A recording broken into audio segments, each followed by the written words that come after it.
अब मैं जो कहानी बताने जा रही हूँ वो एक माँ के त्याग की कहानी है, और वो सभी लोग जानते हैं कि वो कौन थी। वो मैं सुभद्रा की कहानी सुना रही हूँ, जो राजा दशरथ के 3 रानियों में से एक रानी थी। तो उसी का मैं आपको त्याग के बारे में बताती हूँ। तो मेरे सभी बड़ों को प्रणाम और छोटों को प्यार भरा नमस्कार। तो अयोध्या में राजा दशरथ के 3 रानियाँ थी। पहली रानी कौशल्या थी, दूसरी सुभद्रा और तीसरी कैकई। वो सभी लोग जानते हैं, और जितने भी लोग मेरे इस यूट्यूब को देखेंगे उन सभी को पता है कि दशरथ की 3 रानियाँ थी। तो जब उनके जो पुत्र होते हैं तो कैकई और जो कौशल्या होती है, तो वो जब खीर जो उनको प्रसाद में दी जाती है, यज्ञ कराया जाता है राजा दशरथ के यहाँ, तो वो दोनों एक एक निवाला खिलाती हैं। तो सुभद्रा के 2 बच्चे होते हैं जो लक्ष्मण और शत्रुघ्न के नाम से पहचाने जाते हैं। तो उसी में मतलब ये चारों भाई होते हैं। कैकई का जो होता है वो भरत है, और कौशल्या का जो है राम है, और इनके जो है लक्ष्मण और शत्रुघ्न है।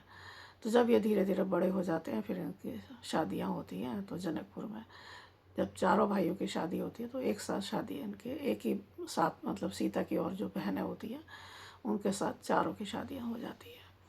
तो जब ये चारों विदा होके ससुराल में आती हैं, जनक के यहाँ से अयोध्या में आती हैं, तो हमारे यहाँ एक परंपरा है, सभी के यहाँ ये परंपरा है कि कुछ ना कुछ बहू जब आती है तो मुंह दिखाई वगैरह सासों की तरफ से या परिवार में जो लोग भी होते हैं सभी की तरफ से कुछ ना कुछ मुंह दिखाई दी जाती है।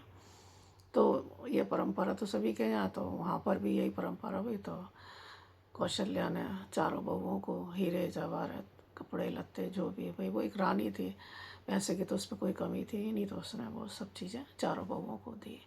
उसके बाद कैकई की बारी आई। कैकई ने भी उन चारों को अच्छे से खूब जितना भी बढ़िया आभूषण थे, जो भी अच्छे कपड़े लत्ते, वो सब अच्छे से उनको मुँह दिखाई में दिए। अब बारी आती सुभद्रा की, तो वो बेचारी इनसे थोड़ा अलग ही रहती थी। मतलब उसका स्वभाव बहुत ही मधुर था और बहुत शांत स्वभाव की थी। वो किसी के बीच में ना कुछ बोलना ना कुछ करना, ना बेचारी कोई अपनी डिमांड रखती थी ना कुछ, मतलब बहुत बहुत ही सरल स्वभाव की वो महिला थी।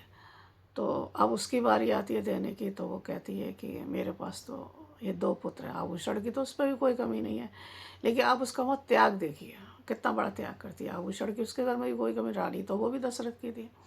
तो वहाँ पर वो उसका उस माँ का त्याग देखिए, कितना बड़ा त्याग है, जो ज़िंदगी में हर एक कोई नहीं कर सकता है। राजा राम जैसों के परिवार में ही थे जो लोग, जिसने कि ये इतना बड़ा दान किया। तो सबसे पहले वो बड़ी बहू के पास जाती है, सीता के पास जाती है, और लक्ष्मण का हाथ पकड़ती है और कहती है कि मेरी मुँह दिखाई में सीता, मैं अपना पुत्र तुम्हें देती हूँ, और आज से ये पुत्र तुम्हारा ही है, और इससे आज के बाद मेरा कोई इस पर बेटे के रूप में अधिकार नहीं है। आप ही इसकी माँ हो, आज से आप ही का ये बेटा है और आप ही इसकी माँ हो। तो एक बेटे को वो सीता को दे देती है। अब उसके बाद में राम से छोटे कौन होते हैं? भरत। अब भरत की पत्नी होती है मांडवी। तो अब वो देखती है कि अभी मुझे मांडवी को कुछ देना है, और लक्ष्मण और शत्रुघ्न तो उसके अपने ही पुत्र हैं।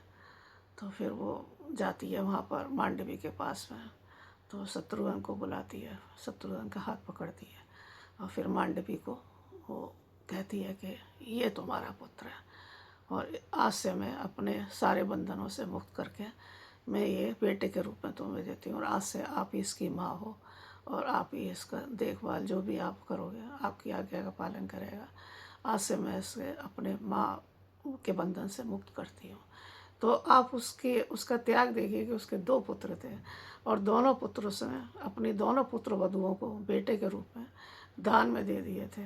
जबकि कोई इतना साधारण बात नहीं है जो अपने बच्चों को इतना बड़ा करने के बाद में और किसी भी अपनी बहू को दान में दे देना। और उन बेटों की ये देखिए खास मतलब खूबसूरती कि उन्होंने अपनी माँ का कोई विरोध नहीं। आज के टाइम में अगर ऐसा कोई कह दे तो बेटा मान जाएगा। पहले बात तो माँ ही नहीं दे सकती है, तो बेटे की तो बात ही छोड़िए, ना ही बेटा मानेगा।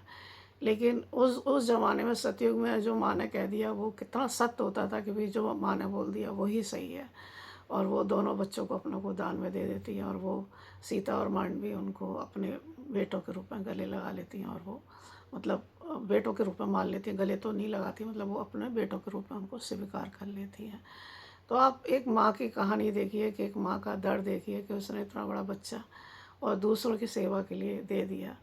तो ये कहानी देखने में तो बहुत छोटी है, लेकिन अगर इसको गहराई से अगर इसके अंदर जाएँ तो ये कहानी बहुत दिल को छू जाने वाली बात है कि एक माँ 9 महीने अपने बच्चे को रखने के बाद में और फिर वो किस तरह से दूसरों को अर्पित कर देती है। तो इस कहानी से यही शिक्षा मिलती है कि त्याग में भी कुछ अलग ही मज़ा होता है। ज़िंदगी में अपने लिए तो बहुत लोग करते हैं, अपने स्वार्थ के लिए तो करते हैं, लेकिन त्याग करना भी एक बहुत बड़ी मतलब हिम्मत वाली बात है।